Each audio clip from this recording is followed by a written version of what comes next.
Efendim iyi akşamlar. Efendim iyi akşamlar. Bu hafta yine pedagoji okulunda geçtiğimiz haftanın devamı olan öfke yönetimiyle ilgili ayrıntılardan bahsetmeye çalışacağız. Geçtiğimiz hafta yarım kalmış olan kardeş çatışmalarına değinecektik ancak yarım kaldı. Şu öfke yok mu zaten bizim şu başımızın belası olan öfke?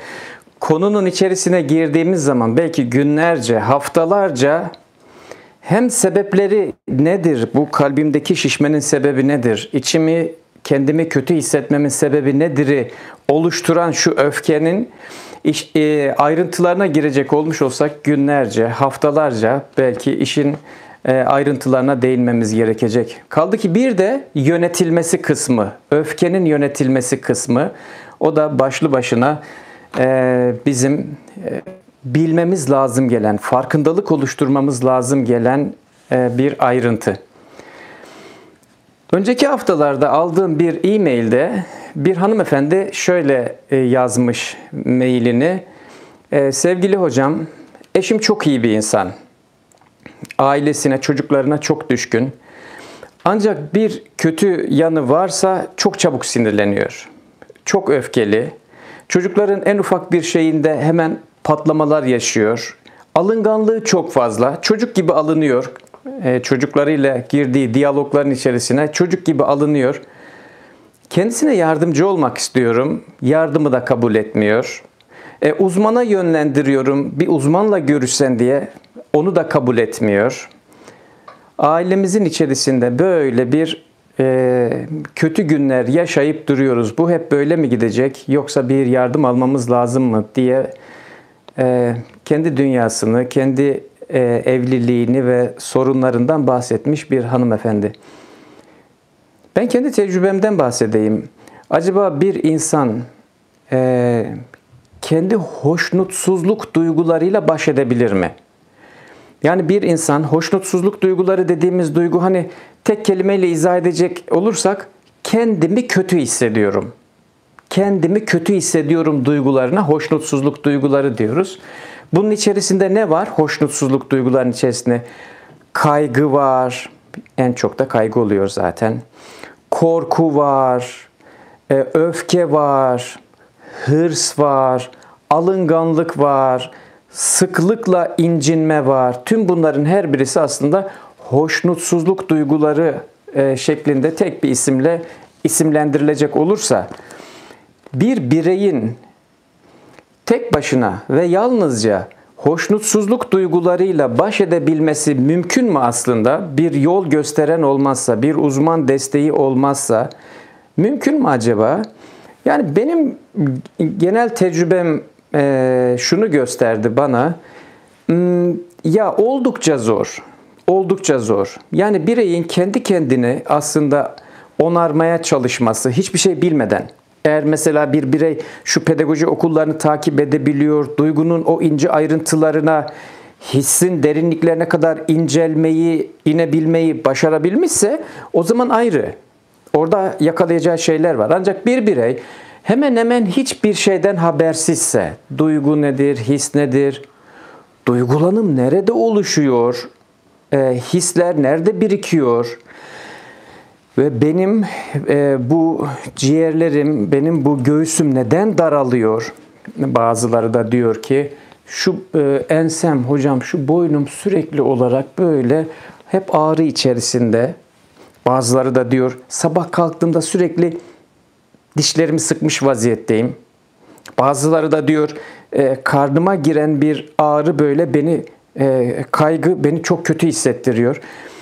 Eğer bir birey vücudunda neler olduğunu, beden ile duygu arasındaki o ilişkiyi, bağlantıyı eğer fark edememişse ki çünkü onarımın da ilk adımı farkındalık, kendisini onarabilmesi oldukça zor. Oldukça zor. Bazı kişiler şundan bahsediyorlar. Ya işte bir insanın imanı olunca, bir insanın inancı olursa, bir insanın her şey aslında inanç eksikliğinden kaynaklanıyor. Yok ya, öyle bir şey değil yani. Yaşam bana öyle bir tecrübeyi getirmedi. İnancın kendisine göre insana kazandırdığı bir takım değerler var. eğer gerçek bir birey gerçekten bir takım değerlere inanmışsa onun kazandırdığı şeyler var. O ayrı. Ama bireyin kendisini yönetmesinde, duygularının yönetilmesinde inançtan daha çok ihtiyaç olan şey farkındalık.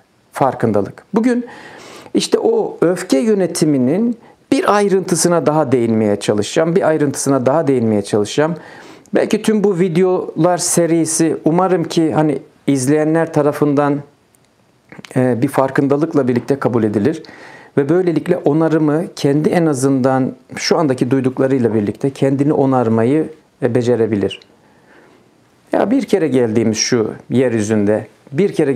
yeryüzünde, ya ben de keyifli olmak istiyorum. Ben de keyifli olmak istiyorum. Yeryüzünü ben de seyretmek istiyorum. Wow, ne kadar enteresan bir yermiş. Ben de demek istiyorum. Eşimle birlikte sokakta koşmak istiyorum. Keyiflice el ele tutuşmak istiyorum. Kaç yaşındasın? 40 yaşındayım. Eşinle el ele mi tutuşacaksın? Tabii tutuşacağım ya. Tabii tutuşacağım ya. Bunları yapmak istiyorum ama bir türlü tek seferlik yetişkinlik hakkı olduğum bu dönemi, evliliğin tek seferlik hakkı olduğu bu dönemi eğer beceremiyorsam benim bir tek önceliğim olması lazım. Yani koltuk almaktan daha öncelikli, gezmekten daha öncelikli, tozmaktan daha öncelikli, yatmaktan, kalkmaktan, oturmaktan, Instagram'da gezinmekten, Facebook'ta gezinmekten daha öncelikli olan bir şey olması lazım. Kendimi onarmam lazım. Eğer bunu başarmadıktan sonra evin içerisi isterse incik boncuk cıncıklarla donatılmış olsun, son model eşyalarla donatılmış olsun, kapıda düğmeye bastığınızda cık cık eden bir tane arabanız olmuş olsun, fark etmiyor. O arabanın içerisine oturduğunuzda eşinizden keyif almıyorsunuz onarılmadıktan sonra. Hatırlarsınız ben önceki yılki pedagoji okullarının bir tanesinde bir örnekten bahsetmiştim. Bir hanımefendi gelmişti danışmanlığa. Eşiyle olan çatışmalarından bahsediyordu. Beyefendiyle birlikte gelmişlerdi. Eşim çok sinirli diye gelmişti. Dedim nedir siniri? Ya yenemiyor kendisini. Kıskançlığı var bir taraftan. Öfkesi var bir taraftan. Hayatı bana zehir etti hocam diye söylemişti. Dedim bir tane örnek verir misiniz diye sormuştum kendisine. Belki dinleyenler hatırlayacaklardır. Hocam dedi, arabaya bindik dedi. Gidiyoruz dedi. İstanbul trafiğinin içerisindeyiz. Eminönü taraflarında bir yerdeyiz. İnsanlar kalabalık, sokaklarda yürüyenler var, alışveriş yapanlar var, seyyar satıcılar var. Çok güzel bir ortam. İçime güzel duygular geliyor. Arka tarafta çocuklar var. Eşimse direksiyona ta yolun başından beri bu şekliyle. Böyle gidiyor. Arabanın içerisinde yalnız başına yolculuk yapıyor. Bir ara döndüm eşime baktım. Ya beni duyacak gibi değil. Öyle dalmış gitmiş. Bir iki laf söylemeye çalıştım. Beni duyacak gibi değil. Ben de öyle kendi dünyamın içerisinde sağa sola bakıyorum. Trafik ışıklarının orada durduk. Şöyle cami tarafına doğru seyrediyorum, bakıyorum. O sırada güm diye ağzımın üstüne bir tane yumruk. Dedim ne yapıyorsun ya, sen manyak mısın? Seni ben ne yapacağımı bilirim dedi. Arabanın direksiyonunu gaza hızlıca bastı. Deli misin sen ya? Baba ne olur, baba ne olur diye arka tarafta çocuklar bağırışıyorlar. Deli misin sen ya? Ne yapıyorsun sen? Manyak mısın? Dur ineceğim ben. Bıktım senden. O bağırdı, ben bağırdım. Senin ben diye arabayı öylece sürdü. Geçmiş gün tam hatırlamayabilirim. Kahvaltıya ya da bir akşam yemeğine restoranta gidiyorlardı bu aile. Sonra ben beyefendiye sordum. Dedim bu olay doğru mu? Dedi doğru hocam.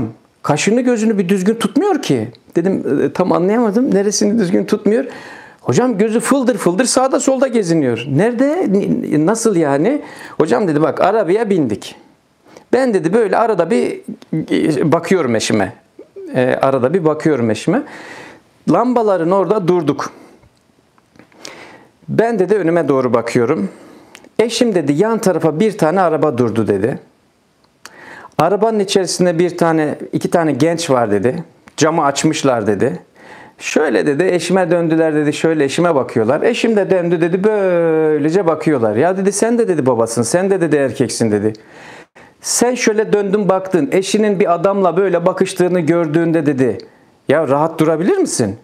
O sırada dedi, tamam dedi, hani öfkelendim, vurdum ama hak etti bunu dedi. Elimin tersiyle vurdum dedi. Tamam, suçluysam suçluyum ama dedi o onu yapmayacaktı. Ben bunu da affetmeyeceğim. Hanımefendiye sordum, dedim ya bu nedir hani? Yok dedi, hocam benim haberim bile yok. Yan tarafa bir arabanın geldiğini, kırmızı ışıkta duruyoruz. Arabada gelir, başka bir şey de gelir. Vallahi billahi çocuklarımın üzerine yemin ederim ki ben yan tarafta bir araba durduğunu da bilmiyorum. Orada arabanın içerisinde işte gençmiş, yaşlıymış birisini de bilmiyorum. Ama dışarıya doğru bakıyordum. Güm diye ağzımın üstüne bir yumruk yediğimi hatırlıyorum. Bireyi bu vaziyete getiren şey, bir taraftan köken duygularıyla birlikte baktığımızda aslında en temel duygusu değersizlik duygusu. Aslında kendisinin bir evliliği hak edebileceğiyle ilgili birçok birey, yani bir evlilik içerisinde bir baba, koca olmak, adam yerine konmak vesaireyle ilgili en temelde aslında baktığımızda birçok bireyin en temelde değersizlik hissinden dolayı aslında hafif hafif karıncalanmalar, hafif hafif aslında değersizlik hissinin verdiği kaynamalar sürekli vardır. Eşinin kendisini aslında yeterince sevmediğini, bir çıkar ilişkisi olduğunu,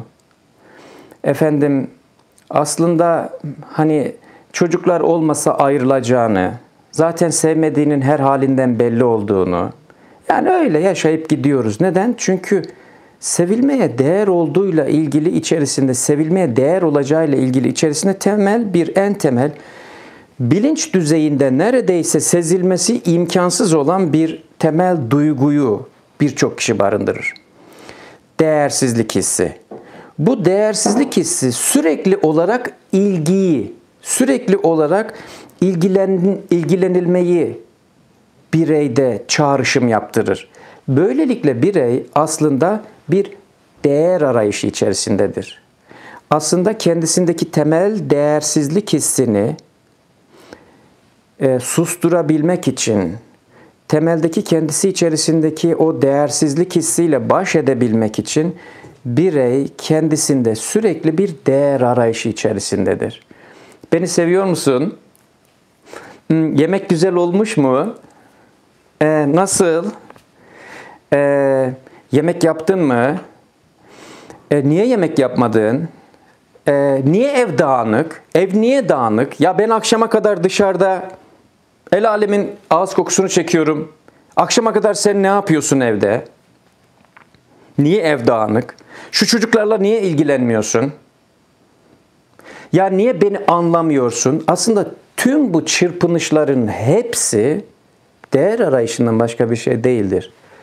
Kendi girdiği eve, kendisi için bir hazırlık yapılmış olması, bireyin kendisini iyi hissetmesi.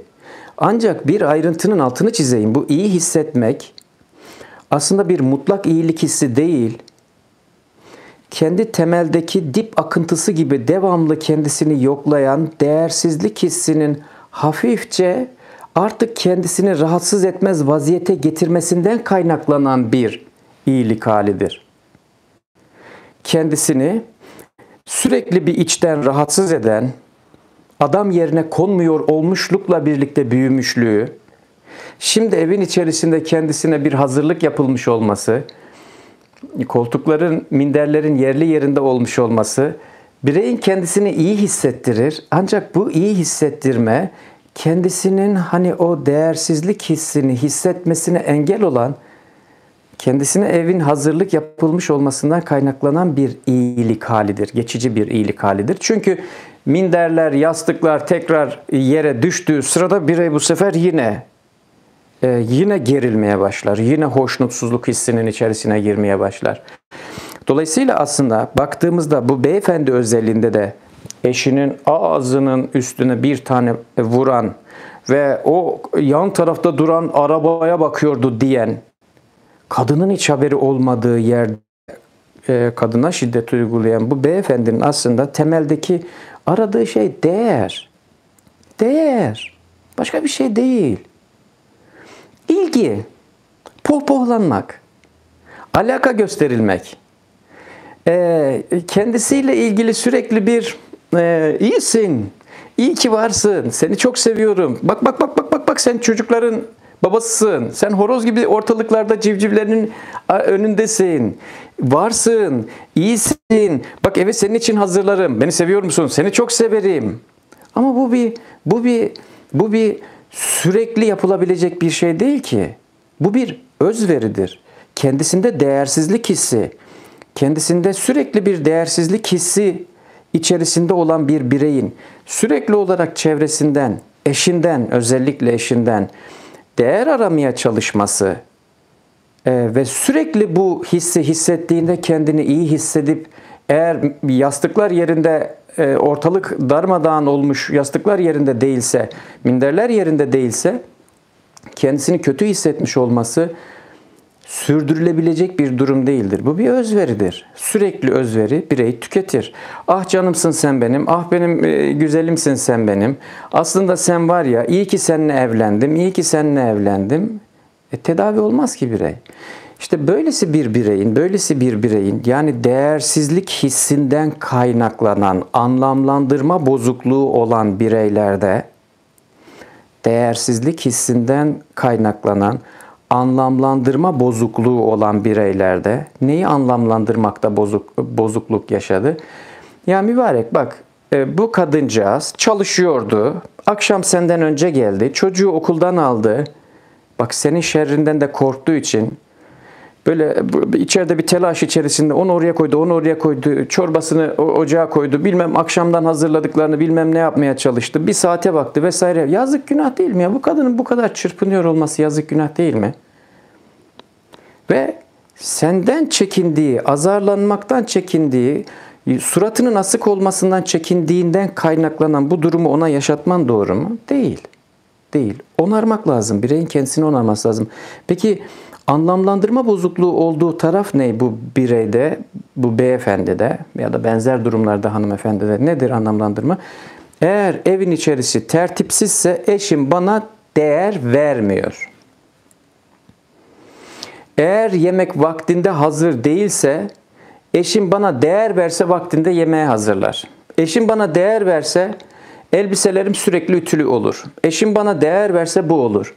Arkadaşım bana değer verse şu olur. İşte dostum bana değer verse şu olur.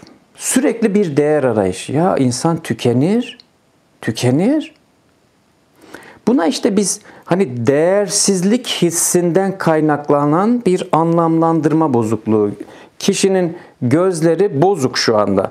Algısı bozuk şu anda. İyi göremiyor, halüsinasyon görüyor. İşte bu bozukluk olan tarafa anlamlandırma bozukluğu. Masanın üstünde bardak duruyor. Hayır o bir sürahidir diye söylüyor. Niye? Gözlerin bozuk senin. Niye gözlerin bozuk senin? Çünkü değerlilik hissin sağlıklıca yerine oturmadığından dolayı yerdeki bir anormalliği, evdeki bir anormalliği, eşinin bir can sıkıntısı. Kadın diyor ki başım ağrıyor diyor. Senin zaten hep başın ağrır. Niye böyle söyledi bu adam? Çünkü kendini değerli hissetmedi. Çünkü kendisini değerli hissetmedi. Ondan dolayı birdenbire eşinin baş ağrısıyla bunu ilişkilendirdi. Şimdi birey aslında tüm bu durumun kökeninin eğer eşinden kaynaklandığını, eğer dışarıdan kaynaklandığını düşünürse, tamam hocam ben kızıyorum, sinirleniyorum ama niye kızıyorum biliyor musunuz? Niye kızıyor olduğu kısım hiç önemli değildir aslında psikolojide.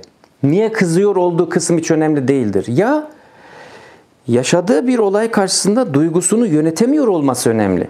Tamam da hocam şimdi eve geldiğimizde yani evde böyle bir tertip düzen beklemiş olmamız hakkımız değil mi? Ya dur o daha sonra konuşulur. Ama senin problemin şu. Evin içerisinde dağınıklık gördüğün sırada sen kendini yönetemez hale geliyorsun. Canavarlaşıyorsun. Sen evin içerisinde eğer yemeğin vaktinde olmadığını gördüğünde, eşinin ya başının ağrıdığını gördüğünde, eşinin biraz moralinin bozuk olduğunu gördüğünde birdenbire içindeki canavar ayaklanıyor. Sen de sinirleniyorsun, kapıyı çekip gidiyorsun. Problem senin o olayda haklı olup olmadığınla ilgili değildir. Kızıyorum ama niye kızıyorum? Niye kızıyorsun kısmı önemli değil. Hocam ne demek yani şu evlilik ilişkisinde şunu da mı bekleyeceğiz? Bekleyeceksin bir dakika. Ancak problem şu. Sen o olaylar karşısında duygunu yönetemiyorsun. Duygunu yönetemiyorsun. Öfkeni yönetemiyorsun. Yani kendini kötü hissediyorsun. İşte bu kötülük hissinin suçlusu da kabahatlisi de eşin değil. Eşin değil. O olay farklı şekillerde, o problem farklı şekillerde çözülebilir. Ancak o problemi çözmek yerine sen şu anda kendi duygularınla eşini terbiye etmeye çalışıyorsun. Çok kötü bir ahlak. Çok kötü bir ahlak. Kendi duygularıyla eşini terbiye etmeye çalışmak. Kendi duygularıyla çocuğu terbiye etmeye çalışmak. Hangi duygularıyla? Kendi hoşnutsuzluk duygularıyla çocuğunu terbiye etmeye çalışmak. Ya bir gider misin yanımdan? Ya bir gider misin yanımdan? Ya bir gider misin yanımdan? Çocuğuna değersizlik hissini aktarıp da onu yönetmeye çalışmak. Şu anda sana karşı çok öfkeliyim. Şu anda sana karşı çok öfkeliyim. Ya da küsme. Duygularıyla terbiye etmeye çalışıyor. Duygularıyla terbiye etmeye çalışıyor. Duygularını davranışlarıyla dile getiriyor. Suratını asarak, içeriye giderek yatarak, hiç konuşmayarak. Çocuklar hadi çıkın bakalım. Çıkın hadi. Odanıza çıkın. Odanıza çıkın. Aslında lafı karısına yani ya da lafı kocasına. Ben size demedim mi? Dökmeyin şuna demedim mi? Çıkın kenara, çıkın kenara. Aslında lafı kocasına yani. Kendi duygularıyla bir başkasını terbiye etmeye çalışmak. Ağıtıyla terbiye etmeye çalışmak. Hastalığıyla terbiye etmeye çalışmak. Kendimi kötü hissediyorum. Kendimi kötü hissediyorum. Hastalığıyla terbiye etmeye çalışmak çok kötü bir ahlak. Evin içerisine böylesi bireyler kabus gibi çökerler. Bir başkasının hoşnutsuzluk duygusunun evin içerisinde yayılıyor olması o evin içerisindeki atmosferi çok negatif derecede etkiler. Çok negatif derecede etkiler. Aslında biraz sonra izah etmeye çalışacağım. Kardeş çatışmalarında da benzer bir şeyi konuşmaya çalışacağız. Yani duygularıyla davranışlarını oluşturmak, duygularını davranışla dile getirmek, özür dilerim, duygularını davranışla dile getirmek, memnuniyetsizliğini mimikleriyle dile getirmek, eşinden alınganlık yaptı, ya niye canı sıkkın bana bir söylesene, konuşmak istemiyorum, her şey ben mi söyleyeceğim, neden? Anlaşılmak istiyor. Ama anlaşılabilmem için senin bir iletişim dilini kullanman lazım ki senin ne olduğunu, ne durumda olduğunu anlayabileyim. Kenara çekilmiş öyle bekliyor. Bekliyor. Böyle. Böyle. Böyle. Bıraksan yani sabaha kadar bekleyecek öyle. Kendisinin bir çocuk gibi fark edilmesini istiyor. Böyle. Ben yatıyorum. Böyle. Kendi duygularıyla karşısındaki kişiyi terbiye etmeye çalışmak. Hayır, bu çok kötü bir ahlak. Bu çok kötü bir ahlak. Bireyin öğrenmesi gerekli olan şey, onun üstünde bir kabus gibi çökmek ve onun duygularını da zarara uğratmak değil. Hayır, kendi duygularını pozitif hale çevirmeye çalışmaktır. Burada izin verirseniz aklıma gelen, zannedersem dün görüştüğüm bir danışanımla diyalogtan bahsetmeye çalışacağım. Bir beyefendi şöyle bir şey söyledi. Dedi ki, hocam dedi biz hani kültürümüz gereği işte bir başkasının derdini dedi hani kendi derdimiz gibi hissetmemiz lazım. Böyle gözümüz kapalı olmaması, gönlümüz kapalı olmaması lazım. Onun derdini de, bunun sıkıntısını da kendi içimde hissetmem lazım. Bu dedi doğru değil mi? Aslında oradaki ince ayrıntı şu. Herkes taşıyabileceği kadar ateşe elini uzatması lazım.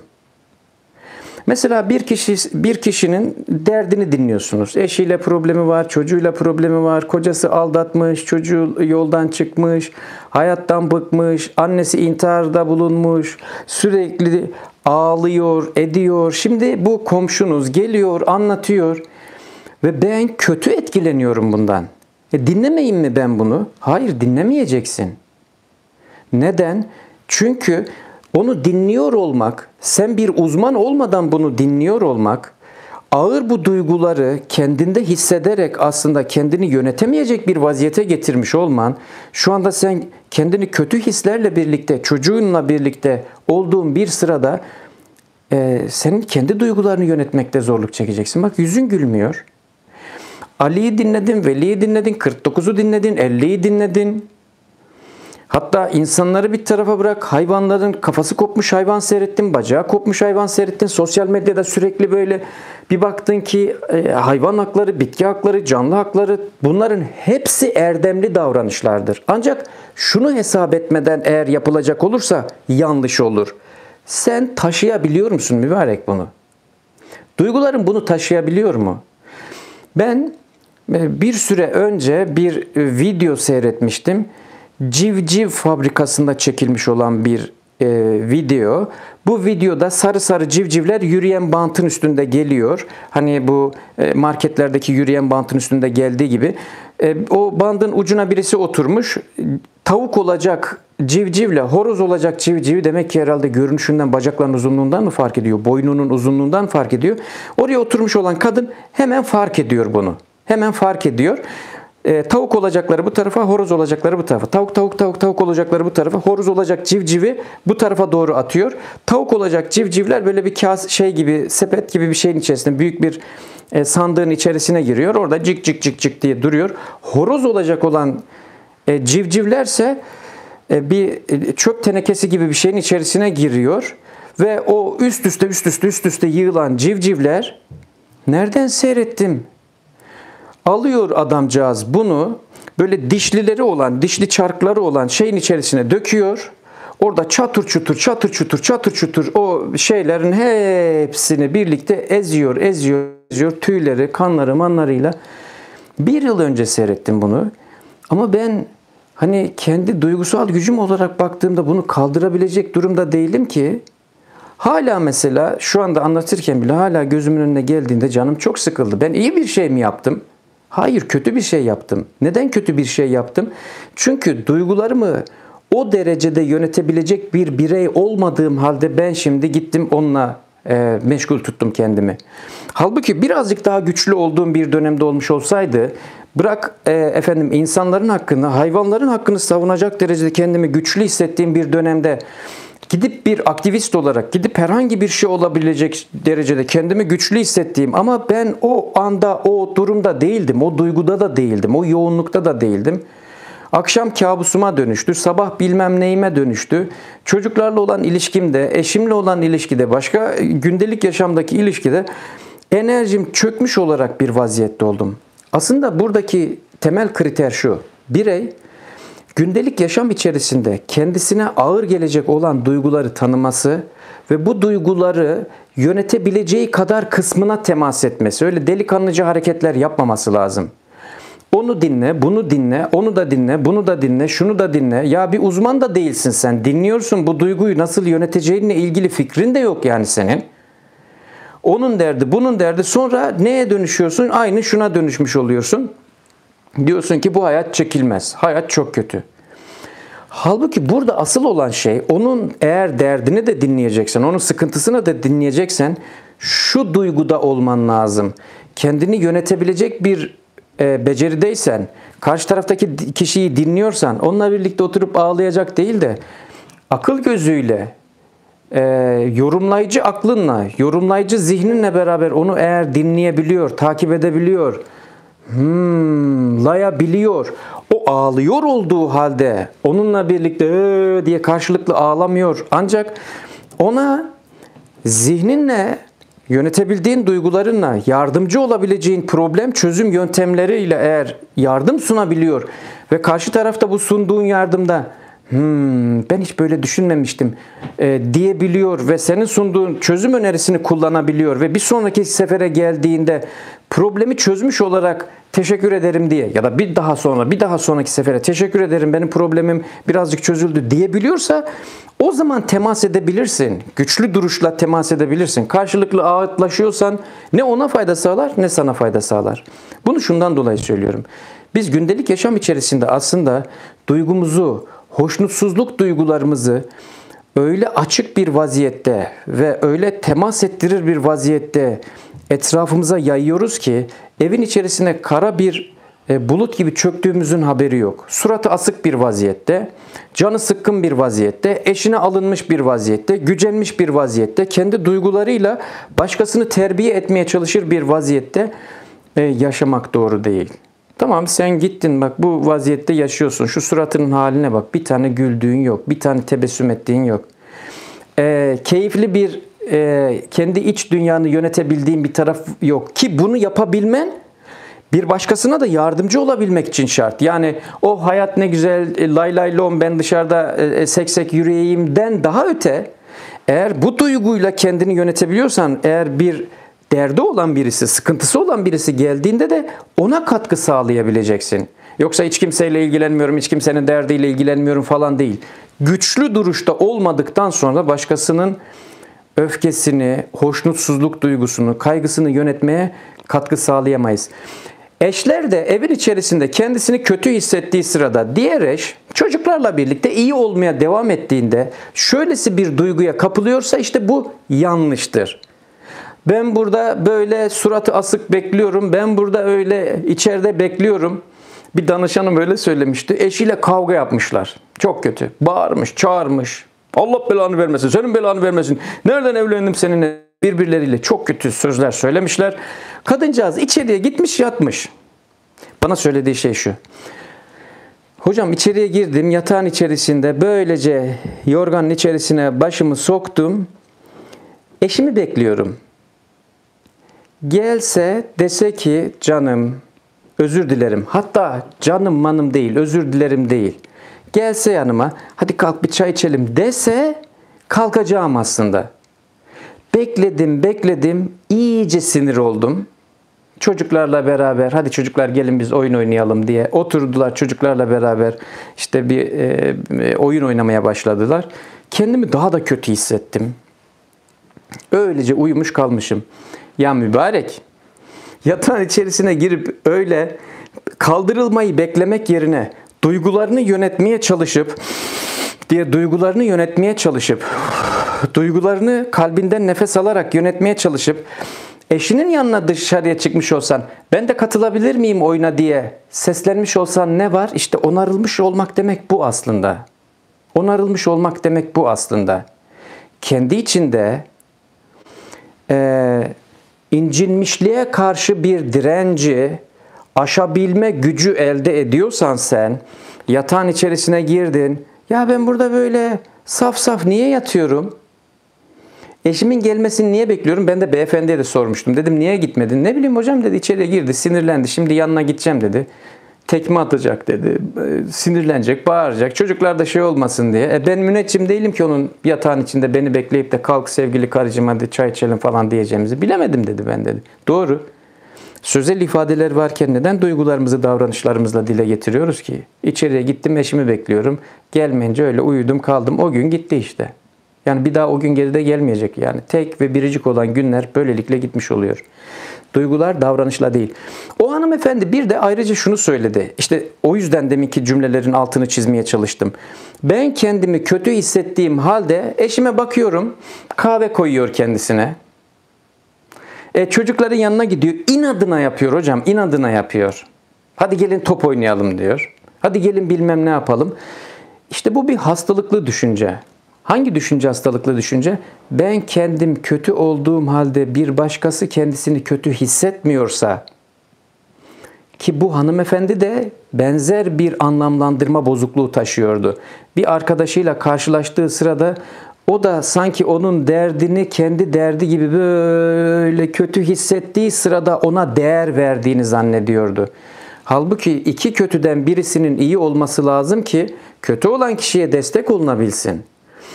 Bir hoşnutsuzluk duygusu yaşayan bir kişinin karşısında pozitif duygu yaşayabilecek güçlülükte olmak lazım ki negatif duygu, hoşnutsuzluk duygu yaşayan kişiye biraz can verebilmesi lazım. Hadi biraz kıpırdanalım diyebilmesi lazım. Seni anlıyorum da ne yapalım biliyor musun? Biraz sonra ağıtlaşalım istersen. Gel seninle birlikte biraz dışarıda bir gezelim. Gel seninle birlikte. Ben sana kahve yapayım. Hadi bir tebessüm et. O duyguyu yönetebilmesi için ona destek olması lazımken bu hanımefendi bir başkasının ağıt yaktığı sırada kendisinin de ağıt yaktığını hissettiğinde ona değer verdiğini zannediyor. Bu hastalıklı bir düşünce. O yüzden de kendisi kenara çekilip böylece bekleyip eşini azıcık gözüyle süzüp böylece bekleyip eşinin gelmediğini ve eşinin çocuklarla birlikte iyi olduğunu sezinlediği sırada da kendisini kötü hissediyor. Ya o da öyle olması lazım. O da hoşnutsuz olması lazım. O da kendini kötü hissetmesi lazım. Hayır bu değil. Ve birey duygularını davranışlarıyla dile getirmeyi değil, sağlıklı tutabildiği duygularını sözel ifadeyle dile getirmesi onun için bir üstünlüktür. Bu da çocuklukta öğrenilen aslında davranış eğitiminin yetişkinlik yıllarındaki karşılığıdır.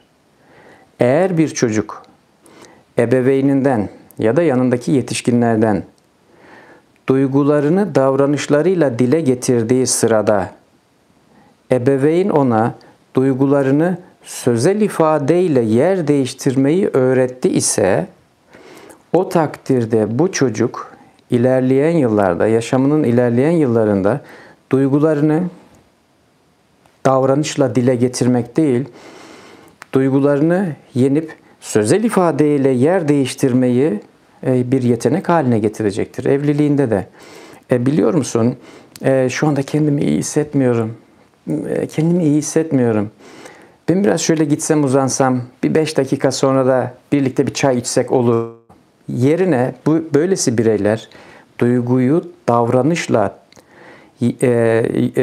yaşamayı alışmış olan bireyler, sözel ifade kullanmayı yetenek haline getirmemiş olan bireyler gider içeriye yatarlar.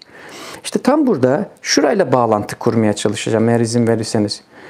Çocuk yeryüzüne geldiğinde beşiğinde dururken yani bir hazır bulunuşluk içerisinde yeryüzünü tanıyor değildir. Yani cennette böyle bir masalara oturdular, sıralara oturdular. Aynı şu şekilde bir tane de melek çıktı karşısına yazmaya başladı. Dedi ki gideceğiniz dünyada şöyle olacak. Şu duygu şu duygudur. Anne diye birisiyle yok öyle bir şey yok. Çocuk hiç dünyayı tanımadan yeryüzüne geldi. Ve çocuğun eğitilmesi, duygularını yönetebilmesi, onu öğrenebilmesi, yeryüzündeki olan olayları ve davranışları anlamlandırabilmesi kendisine bırakılmaması lazımdır. Ya ebeveyn ona yol gösterecek. İşte bu yol göstericiliğin içerisindeki en önemli kısım da çocuğun davranış eğitimi almasıdır. Davranışlarını yönetebilmesi, duygularını yönetebilmesi ve davranış eğitimi almasıdır. Biraz önceki söylediğim şeyin altını çizmek için bir kere de buraya yazmak istiyorum ben. Aslında bireyler, incinmişlikleri ve öfkesi yüksek olan bireylerin en temel problemi şurasıdır diye söylemiştim. Duyguyu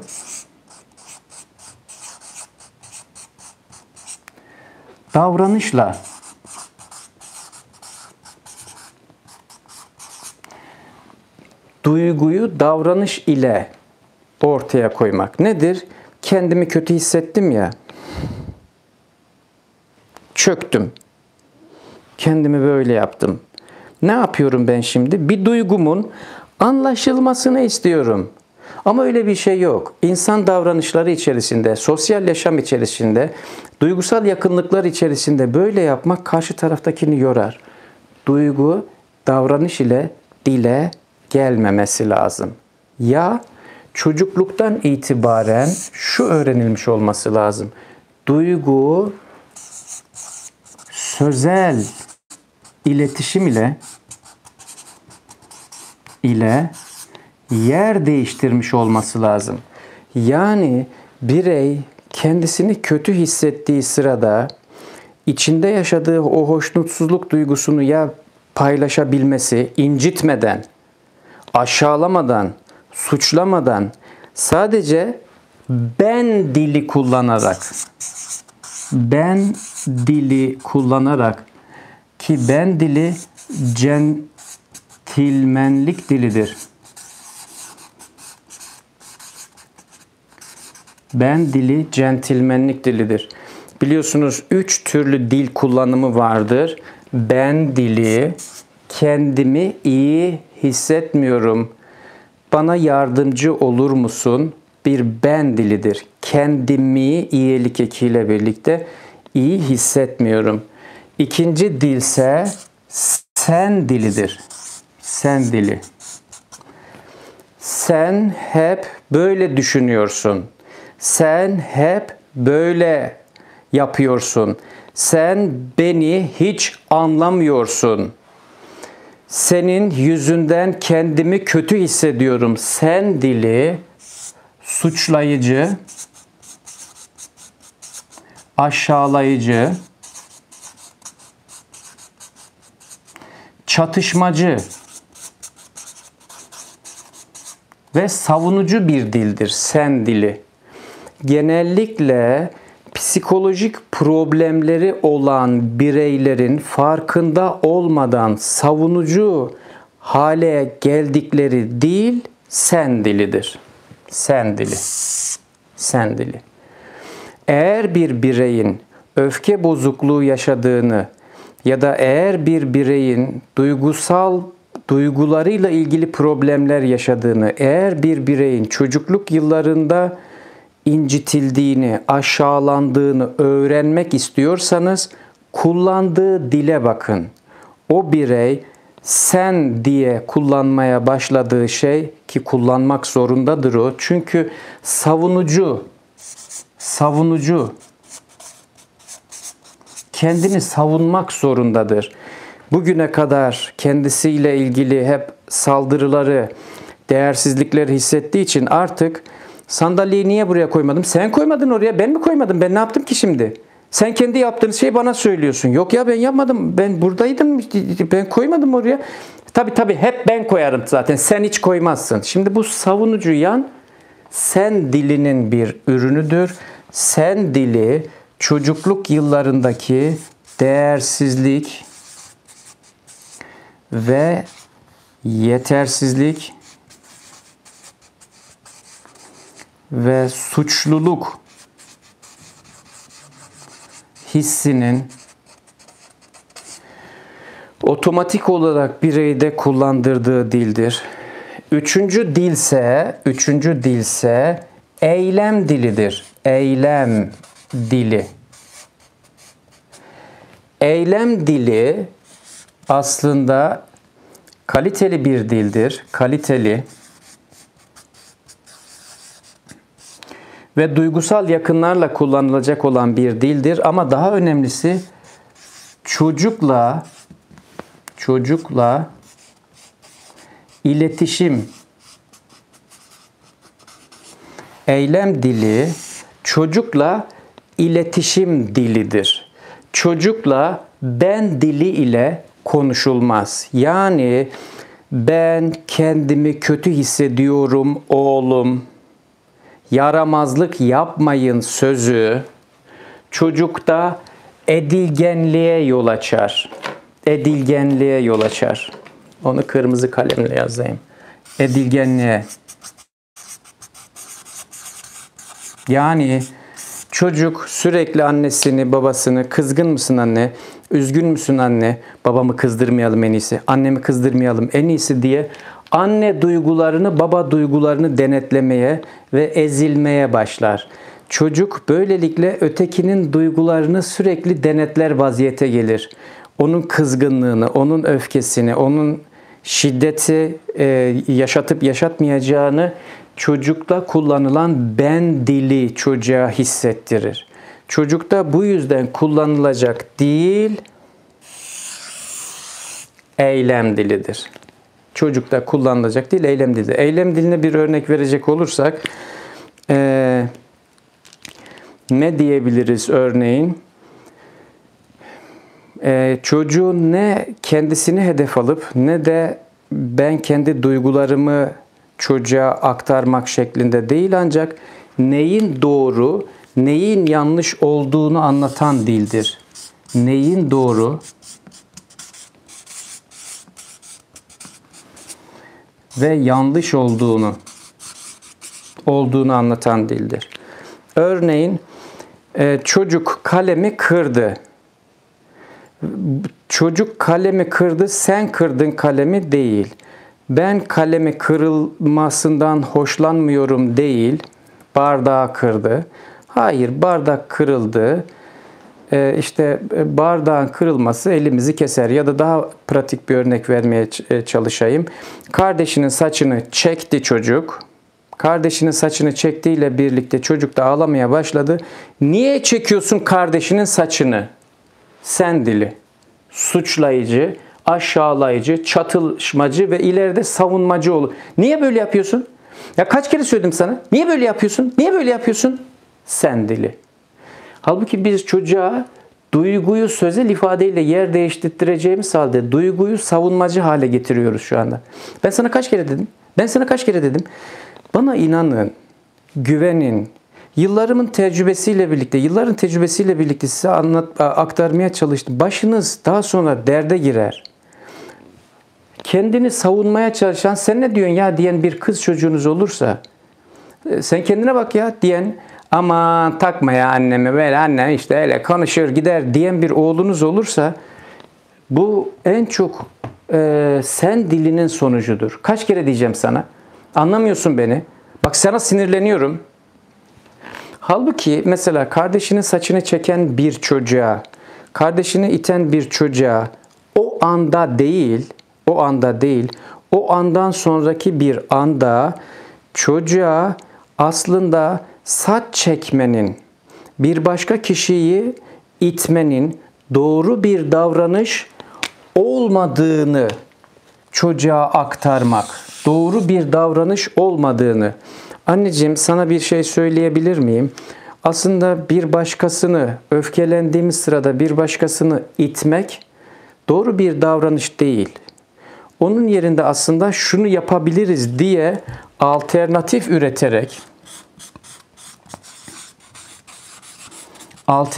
üreterek çocuğa neyin nasıl yapılacağını tarif etmeye çalışmak aslında davranış eğitiminin bir parçası. Davranış eğitiminin bir parçası ama tamamen parçası değil. Eğer kaleminiz, defteriniz varsa, yanınızda eşiniz de varsa, küçük küçük notlar halinde ben size bunları adım adım paylaşmaya çalışayım. Şu sayfayı buradan çıkartıp bakayım bir. Evet. Becerebilirsem.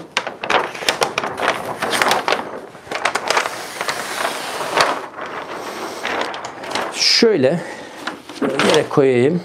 Çocuklarda davranış eğitimi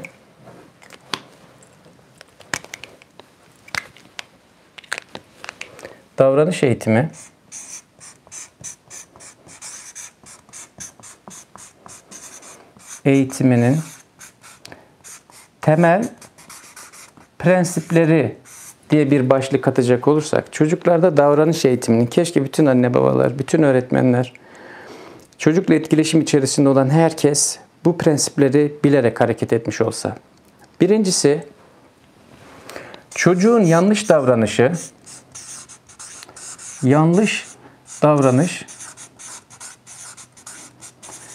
bir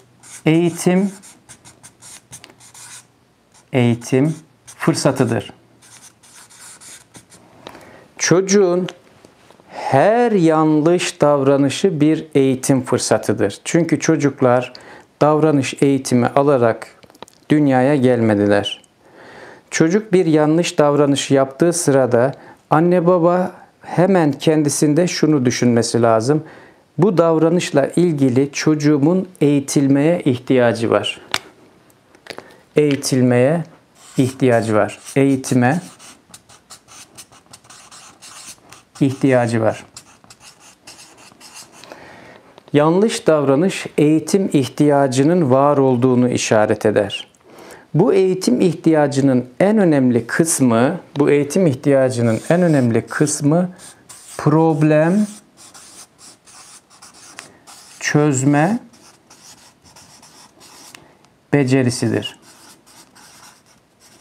Yani kardeşi kendisinden oyuncağı zorla alan bir çocuk karşısında öfkelenen diğer çocuğun iterek, kardeşini düşürerek onun elinden almaya çalışması onun için yegane bildiği bir çözümdür. Tek çözüm odur. Şimdi henüz eğitimi vermediğin çocuğa ilkel duygularıyla oyuncağını veya eşyasını alan, kardeşine karşı tekme atan bir çocuğu ne yapıyorsun sen ya? Ne yapıyorsun sen ya? Kaç kere diyeceğim size ya? Kavga etmeyin ya. Ama çocuğun problem çözmek için ya senden de gördüğü ya da ilkel duygularıyla ilk yöneleceği şey aslında şiddettir, kasılmadır, itmektir, kendini kurtarmaktır. Ebeveynin dolayısıyla çocuğun bir yanlış davranışı karşısında onu bir eğitim fırsatına dönüştürmesinin eğitimin amaçlarından bir tanesi problem çözme becerisini elde ettirmeye çalışmak ki adım adım onu tarif etmeye çalışacağım. Birinci prensip yanlış davranış bir eğitim fırsatıdır. İkinci prensip problem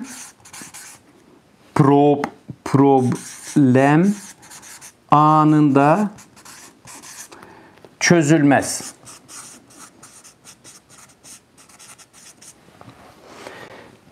Problem anında çözülmez.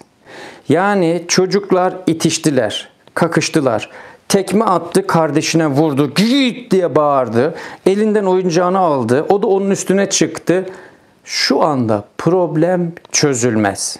Şu anda problemi çözemezsiniz. Ya problemi ya bir süre sonra çözeceksiniz ya da çocuğun duygularını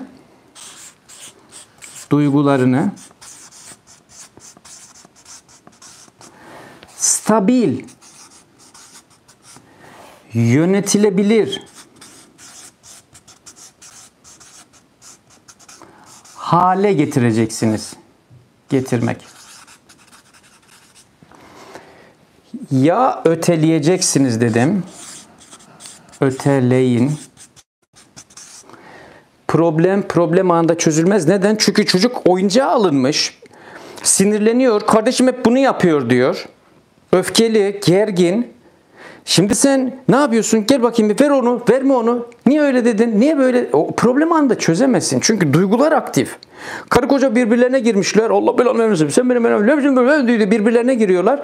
Şimdi bir adam gelmiş oraya hani o anda hadi özür dileyin birbirinizden barışın dese barışabilirler mi? Problem o anda çözülemez. Biraz durun bir.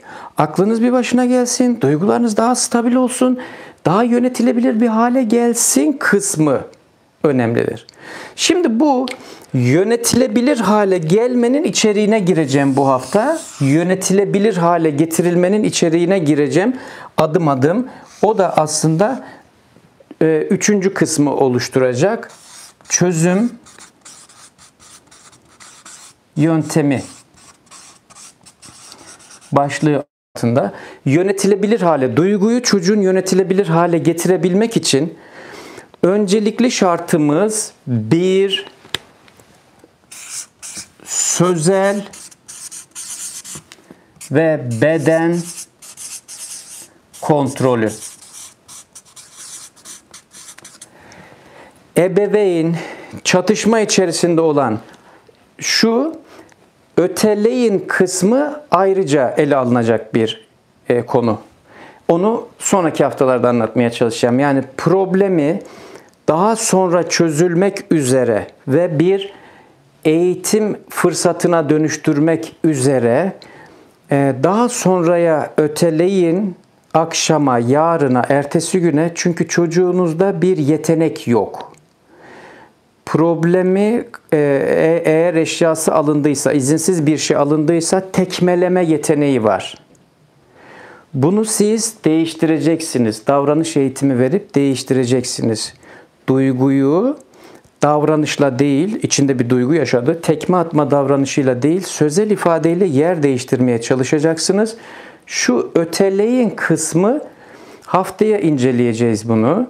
Yarın, ertesi gün konuşulmak ve bunu bir eğitim fırsatına nasıl dönüştürebiliriz? Ancak şu duyguları stabil hale getirip yönetilebilir bir düzeyde çatışma anının eğer içerisindeyseniz o an ne yapacaksınız kısmını şu anda anlatıyorum. Bir, sözel ve beden kontrolünü sağlamaya çalışın çocuğun. Yani o yanına geldiniz, çocuklar birbirlerini itelemişler, kakalamışlar, birbirlerinin içerisine girmişler. Şimdi ebeveyn yanlarına geldi. İlk yapacağı şey azıcık bir onlarla etkileşim içerisinde olup çocukların böyle ortamına girip ne oldu anneciğim? Anne benim şunu mu aldı? Anne hayır ben almadım. O benimkini her zaman alıyordu. Benim onunkini izin alıyordum. Şimdi şu andan itibaren eğitimin çatışma içerisindeki kriz durumundaki eğitim başladı şu anda. Hey hey hey hey hey hey hey çocuklar teması kesin. Teması kesin. Neden gözlerimizi kapatıyoruz? Hey hey hey hey çocuklar çocuklar çocuklar çocuklar. Ellerinizi bu vaziyete getirin.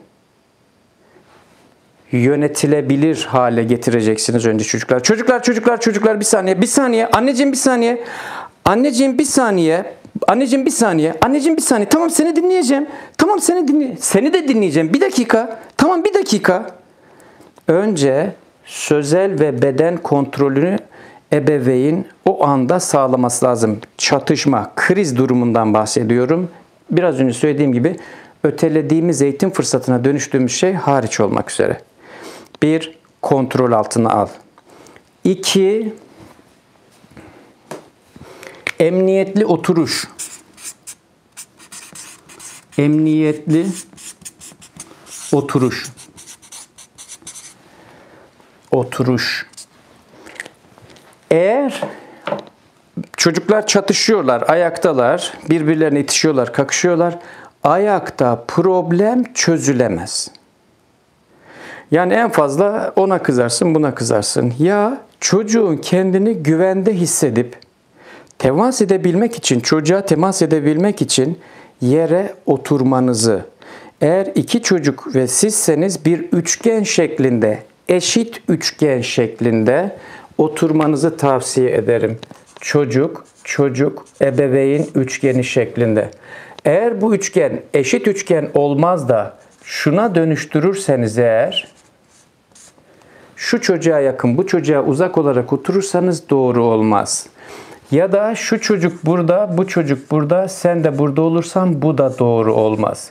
Eşit üçgen şeklinde yere oturun. İkinci adım emniyetli oturuş. Üçüncü adım duygusal temas. Duygusal temas. Çocuğa duygusal temasta bulunmaya çalışın. Yani elini tutun. Tensel temasta bulunun. Anneciğim seni anlıyorum. Bir sakin olur musun? Elimi bir tutar mısın anneciğim? Elimi bir tutar mısın? Canım benim bir elimi tutar mısın? Ya da babacığım elimi bir tutar mısın? Duygusal temas. Çocuk şu anda kendini babasıyla birlikte ya da annesiyle birlikte iyi hissetmeye başlaması lazım ki çünkü bir bireyin öfkesini yönetebilmesi, duygularını daha iyi yönetebilmesi için bir duygusal temasa ihtiyacı vardır. Bir yere oturduğu çocuklarının ellerini, çocuğun eli şu şekilde tutulur. Avuç içler, ebeveynin avuç içleri bu şekilde olacak haliyle çocuk avucu şöylece ebeveynin avucunun üstünde girmek üzere ve şu baş parmak da çocuğun parmaklarının üzerine dokunacak şekilde şu vaziyette çocuğa duygusal destek sağlanır. Şu değil, şu değil, şu değil, kolundan tutmak hiç değil. Ya avuçlar böyle açılmış. Anneciğim elini koyar mısın bir buraya? Çocuk kendi kontrolünü sağlayacak derecede elini koyar mısın buraya? Elini verir misin anneciğim? Babacığım elini verir misin? Çocuk elini buraya koyduğunda kenetlemeden, sıkmadan, onun kontrolünü bozdurmadan sadece şu baş parmağın iç kısmıyla hafif hafif dokunuşlarla çocuğa duygusal destek olup öfke duygusunu hafifçe aşağı çekebilmek için duygusal temas sağlanması lazım. Ne yaptık? Ayaktalardı. Önce yanlarına geldik. Onlar çatışıyorlar. Şimdi biz durdurduk çocukları. Kontrol altına aldık. Oturur muyuz bir yere çocuklar? Çocuklar bir oturalım birlikte. Birlikte bir oturalım. Anneciğim bir oturalım. Anneciğim bir oturalım. Birlikte yere oturduk. Sonra çocukların ellerini tuttuk. Duygusal destek olduk. Şimdi üçüncüsünde sıralaşmalı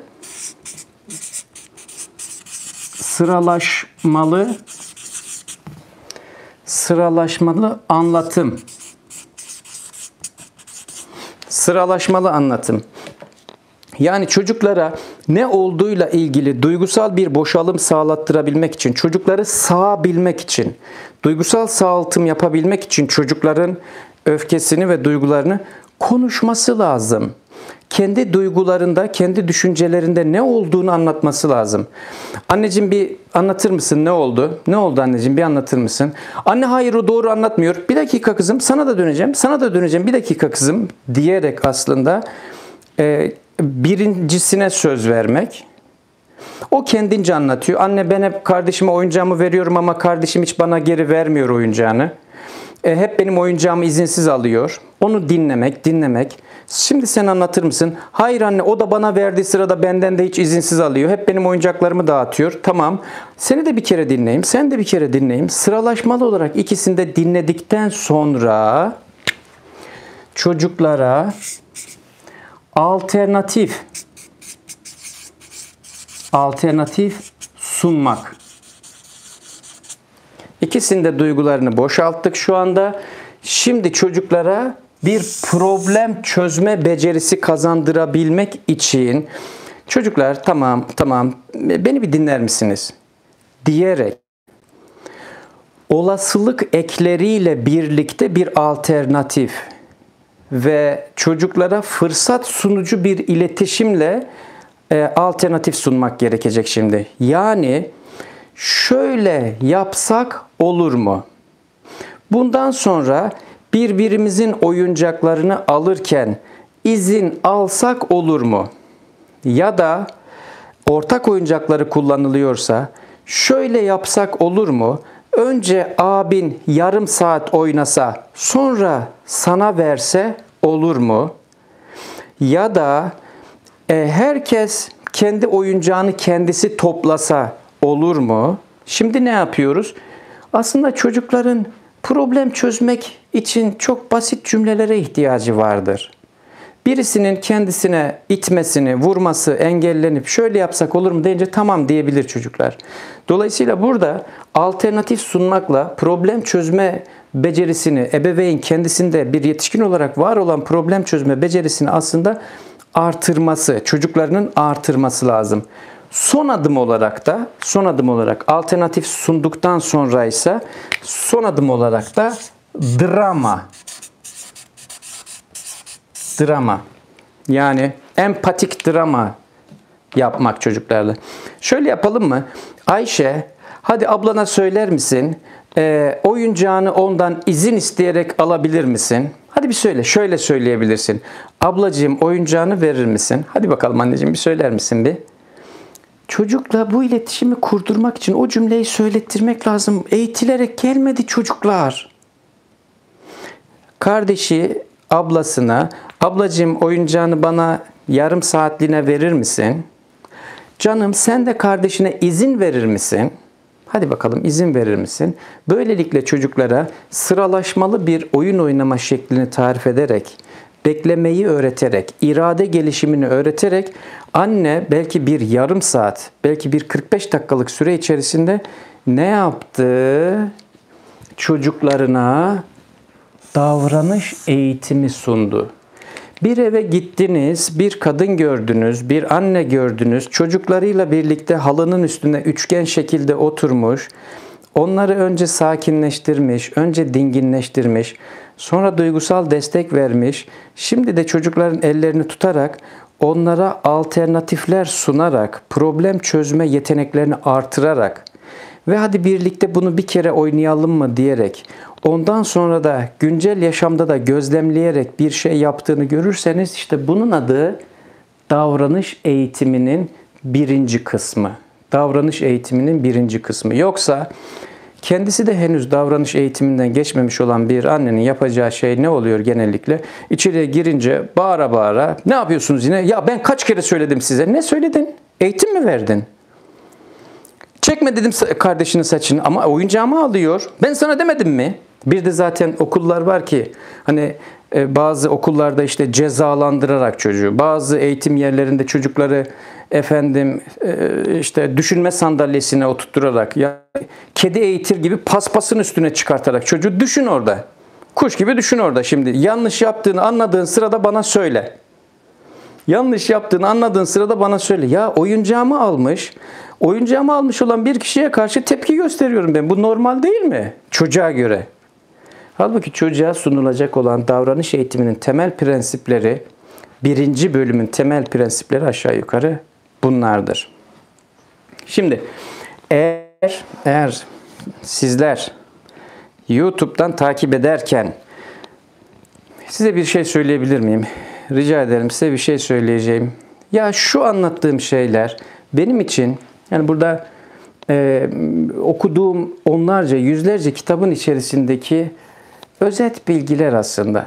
100 tane kitap, 150 tane kitap okuyup, kendi yaşam tecrübesiyle özdeşleştirip, kendi gelenekleriyle, Anadolu pedagojisinin temel değerleriyle harmanlayıp 100 tane kitap okumanıza gerek yok. Bakın 1 saatlik şu yayın içerisinde tıkır tıkır hem öfkeyi öğrenmeye çalıştık, hem çocukların duygularının yönetilmesini öğrenmeye çalıştık. Size tavsiyem şu, ya bunu sadece siz öğrenmeyin. Eşinizle birlikte izleyin. Bunu duyurun. Yani çocuğa girip de ne yapıyorsunuz siz burada, ne yapıyorsunuz siz burada diyen görümceniz varsa, ya ona merhamet edin, duyurun, o da çaresiz. Eğer çocuğunuzun gittiği yerde dedesi, çocuğunuzun gittiği yerde amcası, amcasının oğlu, bilmem nesi vesairesi, komşunuz varsa ya duyurun. Çünkü sadece kendi çocuğunuzu yetiştirmek üzere bunları öğrenmiş olmak ve çocuğunuzu kendi ile ilişkiniz içerisinde duyarlıca yetiştirmiş olmak ama çevrenizdeki insanlara aslında tüm bunları ulaştırmamış olmak, çocuğunuzu onlara yem yetiştirmekten başka bir şey değil ki. Sen yetiştiriyorsun, o gelir seni, yetiştirdiğin ince çocuğunu kaba saba davranışlarıyla alt üst eder. O yüzden Cuma akşamlarını ben kendime sizlerle birlikte keyif aldığım bu pedagoji okullarına ayırıyorum. Okuduğum, öğrendiğim, tecrübe edindiğim, danışan tecrübeleriyle birlikte karşılaştığım şeyleri sizlerle paylaşmaya çalışıyorum. Eğer sizler de bunun faydalı olduğunu düşünüyorsanız lütfen çevrenizle paylaşın. Lütfen paylaşın çevrenizle. Her hafta 1 saat sürecek olan bu yayını takip etmenizi tavsiye ederim. Efendim, şimdi sorulara geçmeye çalışıyorum.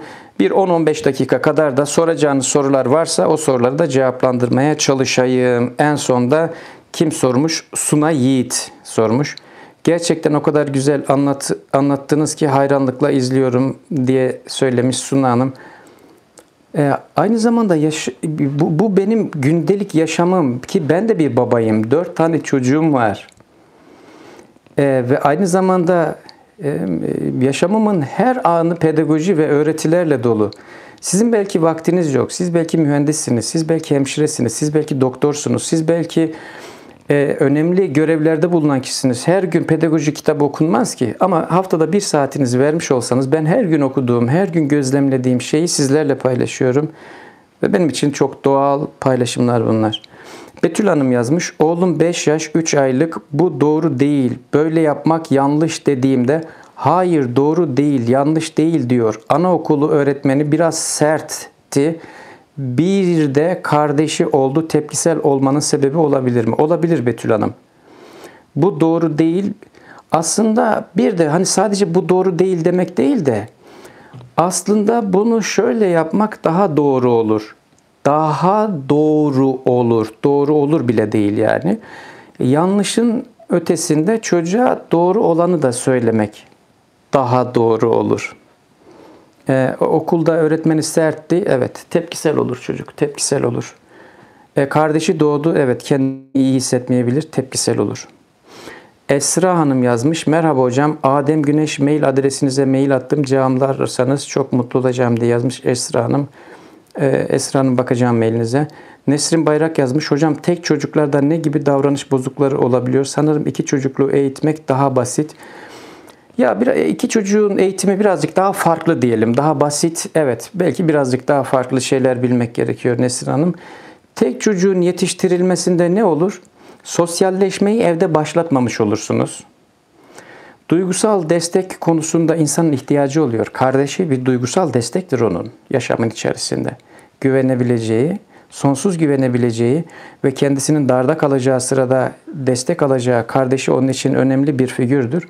Tek çocuk olursa o destekler biraz eksik kalır ama çok mu büyük eksik kalır? Yok, öyle de diyemeyiz yani. Öyle de yaşamayı çocuk öğrenebiliyor. Tek çocukla böyle yaşamayı öğrenmesi mi daha iyi yoksa kardeşi olması mı? Yani ben kalabalık evi seviyordum. Belki pedagogum ondan dolayı kalabalık evi seviyorum. Ali Bey yazmış. Hocam oğlum 3 yaşında 7 gün 24 saat pantolon giyiyor ve günde 3-4 kez kıyafet değiştiriyor. Ne yapmam lazım? Değiştirsin kıyafeti. Siz de değiştirin. Bir birey günde tek bir kıyafetle eğer geçiriyorsa o kötü bir şey. Sabah kalktığınızda giydiğiniz kıyafet, akşam eve geldikten sonra evde giyeceğiniz yeni bir kıyafet, akşam yatmadan önce giyeceğiniz gece kıyafeti birbirinden ayrı olmak zorunda ki eğer kaliteli bir yaşam yaşamak istiyorsanız yani günde zaten en az 3 tane kıyafet değiştireceksiniz siz. Tek kıyafetle sabah kalktım, akşam geldim, koltuğa onunla yatırdım, oturdum, onunla kalktım. Sonra gittim, işte yattım, kalktım. Olmaz. En az 3 tane kıyafeti değişmesi lazım. Bu da çok sorunlu bir davranış değil. Pantolon şekline pijama giydirmeye çalışın. Öyle de çözebilirsiniz. Ayşe Hanım yazmış. 28 ve 12 aylık 2 oğlum var. Allah razı olsun. İyi ki varsınız. İyi ki sizler varsınız. Siz olmasaydınız ben bu heyecanı duymayacaktım tabii. Meri yazmış. Hocam kızım 2 yaşında ve kızdığı zaman vuruyor. Nasıl tepki vermek gerekiyor? 2 yaşındaki çocuk kızmaz. 2 yaşındaki çocukta ancak olsa bağlanma problemi olur. Duygusuna temas edemeyen bir yetişkin olur. Çocuk duygularında yeterince destek bulamayınca, duygusal teması eksik olunca huzursuzlanır ve tepkiselleşir. Erişemediği anneye tepkiselleşir. Meriko Hanım, size tavsiyem Güvenli Bağlanma kitabını okuyun. Orada şu söylediklerimi ayrıntılarıyla bulacaksınız. Nesrin Hanım yazmış. Biri 14 yaşında, diğeri 4 yaşındalar demiş ama ilk mesajı göremedim. Efendim Sultan Hanım yazmış. Merhaba. Hem benim 9 yaşında yeğenim var. 3. sınıfta okumayı çok geç öğrendi. Dikkat dağınıklığı var. Adapte olamıyor. Korkuları ve kaygıları var. Çok üzülüyorum. Şu anda kekelemesi yani bence tutuluyor. Önerileriniz diye yazmış. Sultan Hanım hiç beni şu anda 2 cümleyle dinlemeye çalışmayın. Cezasız Eğitim kitabını bir okuyun. Eğer şu yayını dinliyorsanız, evet karşıda birisi anlatıyor, güzel şeyler söyledi, ne güzel, güzel dakikalar geçirdi bize. Ama eğer bu yayını dinlediğiniz halde Cezasız Eğitim'i okumamışsanız, ben inanıyorum ki birçok şey boşlukta kalır. Hiçbir kitap, 22 tane kitap kaleme almaya çalıştım. Hepsini bir tarafa atın, hepsini çöpe atın. Bir tanesini okuyayım da birçok şey öğreneyim diyecek olursanız Cezasız Eğitim kitabını lütfen okuyun. O zaman şu satırların ne anlama geldiğini göreceksiniz orada. Diyeceksiniz yani. Betül Hanım yazmış. 5 yaş 3 aylık için ne önerileriniz vardır? Kısmı sorunun kısmını anlayamadım. Devran Baki yazmış. Odipal dönem hocam ne dersiniz? Soruyu anlayabilecek bir cümle olursa cevap vermeye çalışayım. Hocam kızım duyduğu argo kelimeleri tekrarlıyor 4 yaşında. Öyle olur zaten. Dil gelişimidir zaten bu. Çocuk duyduğu yeni kelimeyi hop diye tekrar eder ve o kelimeyi öğrenir. Ancak bir süre sonra da unutur o kelimeyi. Eğer evin içerisinde kullanılmaz ve üstüne baskı oluşturulmazsa dil gelişiminin bir parçası zaten bu. Eğer o kelimeleri öğrenmesin diyorsanız çocuğunuzun o kelimeleri kullanmayan bir çevreyle var etmeye çalışın. Efendim Esra Gülşen yazmış. Tek başıma olsam da mücadele edeceğim. Evet. Mehmet Kürkçü yazmış. Hocam Allah razı olsun. İlk defa izliyorum. Çok beğendim. Fazlasıyla herkese tavsiye edeceğim. Yani yapmak lazım Mehmet Bey. Yapmak lazım. Çünkü bizim varlığımızın en büyük motivasyon kaynağı evimiz, eşimiz ve çocuklarımız. Yani gidiyorsun dışarıda bir sürü dolaşıyorsun, para kazanmaya çalışıyorsun, biriktirmeye çalışıyorsun. Ne için yapıyorsun? Bir söyler misin? Bir pantolon alıyorsun, bir gömlek alıyorsun. İşte o kadar yani. Bir ekmek yediğin zaman doyuyorsun. Ama çocuğun bir oyuncak aldığı sırada o böyle keyifli bir şeyler yiyip babacım dediği sırada onun için yapıyorsun. Onun için yapıyorsun. Ama sen o sevindirdiğin çocuğa, oyuncakla sevindirdiğin çocuğa duygusal temasları bilmiyorsan, pedagojiyi bilmiyorsan, yani yaşamının en önemli kısmını oluşturan o çiçeğin camın hangi kenarına yerleştirip güneşi nereden alırsa yeşereceğini bilmiyorsan, demin söylediğim gibi avuç içiyle teması duymadıysan, bilmiyorsan, problem çözmek için çatışma anında yere oturulup emniyetli bir oturuş sağlanmadan çözülemeyeceğini bilmiyorsan ve içeriye girip ne yapıyorsunuz siz diye bağırıyorsan, yaşamının en önemli kısmında bilmen lazım gelen şeyi başkalarına tercih ediyorsun olur o zaman. Evet. Biz bileceğiz ve duyuracağız. Pedagoji toplumsal bir duyarlılık gerektiren uğraştır. Tuğba Hanım yazmış. Merhaba hocam. Görme engelli 10 yaşında kızım var ve de çok agresif. Babası bırakıp gitti. Kendim mücadele ediyorum. Benim de sinirlerim yıprandı. Ne yapmalıyım diye söylemiş. Önce o yıpranan sinirlerinizi daha geniş, daha keyifli hale, daha onarılmış hale getirerek kızınıza destek olmaya çalışın. Yani kendinizin sinirleri bozuk olduğu halde kızınıza destek olmaya çalışmanız eksik kalır. Kendinizi onarmak için yol ve yöntemler. Pedagoji okulu videoların içerisinde onarılmaya olan ihtiyacımız videoları var. 4 tane videoydu zannedersem. Bir onu izleyin derseniz. Bir de geçmişte yayınlanmış pedagoji okullarında onarımla ilgili videolar var. Nasıl onarabileceğinizle ilgili. Bir duyuru da buradan yapmaya çalışayım. ademgüneş.com sitesini hazırlıyoruz şu anda. O sitenin içerisinde kendi kendine terapi alınacak bir fırsat oluşturmaya çalışacağım. 6 seans orada aynı bir uzmanla karşılaşıldığı gibi bireyin kendi kendine onarabilecek bir düzeyde orada terapi ortamı hazırlamaya çalışacağım. İnşallah hazır olduğunda zaten ademgüneş.com'a da girerseniz orada edineceğinizde çok şeyler olduğunu göreceksiniz. Nurdan Hanım yazmış. Allah razı olsun hocam. Benim küçük kızım 2 yaşında, büyüğü 8. Kıskançlık var. Nasıl davranmalıyım? Küçüğe esir olmayın. 2 yaşındaki kızınız 8 yaşındakini kıskanıyorsa büyüğün yanında yer almaya çalışın. Küçüğe sınır koymaya çalışın. Reyhan Hanım yazmış. Hocam oğlum 3,5 yaşında ve kardeşi doğduktan sonra beni hiç dinlemiyor. Her şeye ağlıyor. Bu kardeşinden mi kaynaklanıyor acaba? Olmaz.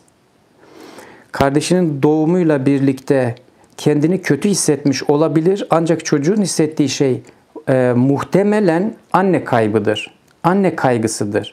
Çünkü çocuğunuz 3 yaşında ve ayrılma dönemindeyken çocuk annesi bir başkasına bağ kurarsa kendisini kötü hisseder. Yani çocuğunuzla bağınızı kuvvetlendirmeye çalışın. Suna Yiğit yazmış. Hocam bütün ilişkilerimizin temel uslup kontrolü değil midir? Usluplu konuşmak için kendimizi çok iyi onarmalıyız. Uslup kontrolü değil de duyguları yönetebilmek çok doğru. Sonra da şöyle diyebilmek.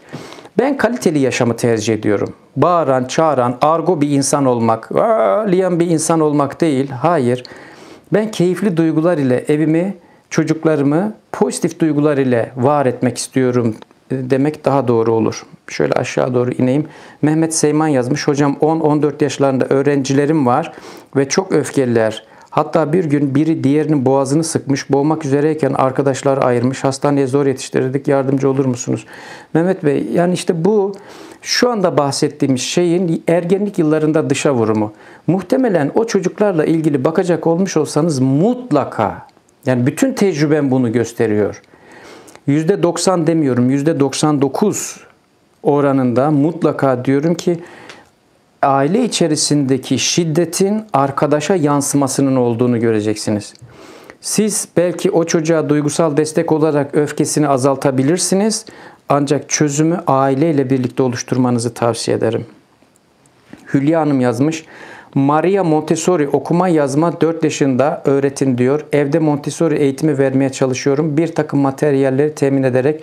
Ne dersiniz? Eğer felsefesiyle birlikte, yani duyarlılığıyla birlikte Montessori eğitimini öğrenecek olur ve materyalleri kullanacak olursanız, kullanmayı da öğrenecek olursanız, bugün teknoloji çok yaygın. YouTube'a girin, Montessori eğitimi materyalleri kullanımı diye arayın. Orada göreceksiniz çocuğun Montessori materyalleriyle bir takım yeteneklerini nasıl geliştireceğinizi. Gayet güzel bir şey yapmış olursunuz Hülya Hanım. Hocam, Fatma Hanım yazmış. Yeğenimin babası öldükten sonra davranışları değişti. Daha sinirli, annesini dinlemiyor. Ne yapabiliriz? Duygusal destek olmak gerekir. Duygusal destek olmak gerekir. Burçin Hanım yazmış. Hocam 3 yaşındaki kızım kardeşi olduğundan beri herkese vuruyor. Ne yapmalıyız diye söylemiş. Evet. Sorularda yani aşağı yukarı 3 yaşındaki kardeşle de uygulanacak yöntem aşağı yukarı böyle.